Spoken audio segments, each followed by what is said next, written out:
Expired. I now recognize the gentleman from California, Representative Issa, for 5 minutes. Thank you, Mr. Chairman. I just want to follow up briefly on that. So because of what turned out to be a wrongful action of a rogue judge in this case who was overturned, people were basically rifted and not given 1 or 2 days notice. They were by definition given a substantial period of time because the original date versus the effective date was 2 months apart, right? That's absolutely right, Congressman, and I thank you for pointing that out. I must say that I'm from the corporate world, as you are, and you know that oftentimes when we are doing a reorg or actually implementing a reduction in force, this often happens in the corporate world without any notice whatsoever. In this instance, the workforce at the State Department knew this was coming weeks, if not months in advance. Okay, following up on a couple of areas, as you know, Chairman Mast has set all of us as committee members, I'm as vice chair, the subcommittee chairman, to do a full reorganization of the State Department. So this is one of the reasons it's so important was to follow your reorganization and mirror our activity. There are a couple of areas of concern that I want to touch with you briefly. One is since 2001, the State Department has had a dual relationship in visas with Homeland Security.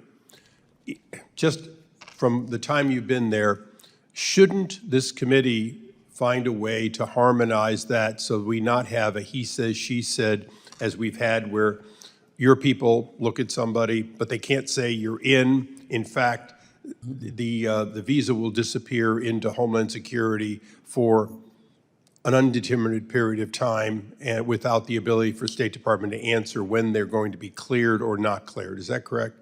Thank you, Congressman, for that. I do manage the Consular Affairs Bureau at the State Department, and I must say that we work hand in glove and actually quite well with the Department of Homeland Security. I'm going to interrupt you. No, you don't. It doesn't work. It hasn't worked for 20 plus years.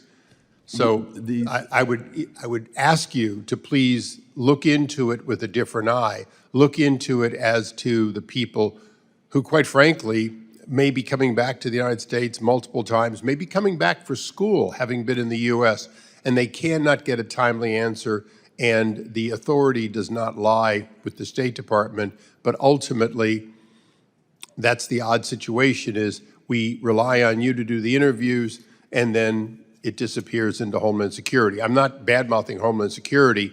I'm proposing that harmonizing the authority to a single place of accountability may, in fact, be something this committee looks at. I promise to look into that, sir. I'm going to look on to one that is near and dear to my heart.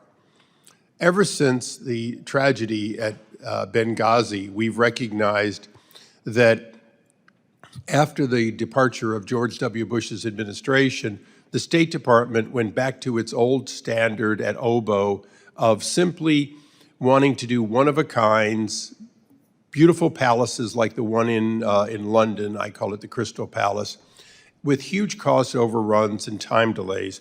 You currently have 24 embassies and consultants under construction. Most are, if not all, are delayed. 15 are delayed more than 2 years. The Lebanon embassy is at about twice its original forecast, is more than 6 years under construction, is not completed, and we continue to rent 40 separate buildings now, making it the most expensive embassy in the world. What are you planning to do? What will the State Department do to, and I'm asking you to put your businessman hat on, returning to a standard design, returning to a schedule, returning to fixed contracts that have penalties for not making deadlines, obviously with some recognition of war and other events that can be justified. But when we're talking about simply cost overruns, change orders that they ask for and then bill you for and the like, what are you going to do to change that to get us out of a situation in which we cannot give you enough money to meet the requirement of making our State Department personnel safe around the world unless we change the time schedule and the cost for these buildings? Thank you for that, sir. I am thrilled to be able to work hand in glove with our professionals at OBO.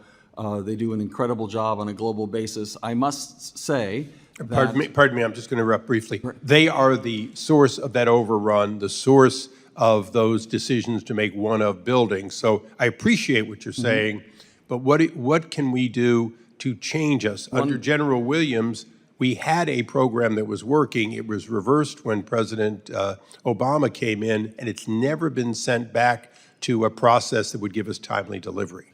One very specific thing, Congressman, that we are doing as a result of this reorganization is looking exactly at one of the points you made was at contracts and the procurement function. We have consolidated in this reorganization contracts and procurement, IT, human resources, finance and accounting, and the contracts and procurement function that took place in OBO has now been moved to a new, it's not a bureau, but it's a directorate within the Management Bureau that will focus just on global acquisitions. And so we'll have a much tighter, more unified opportunity to look at those contracts. And I'm happy to work with you and your team to make sure that we follow the kind of rules that you're looking for. Thank you, and I'm pleased, and I thank you for your indulgence. We yield back.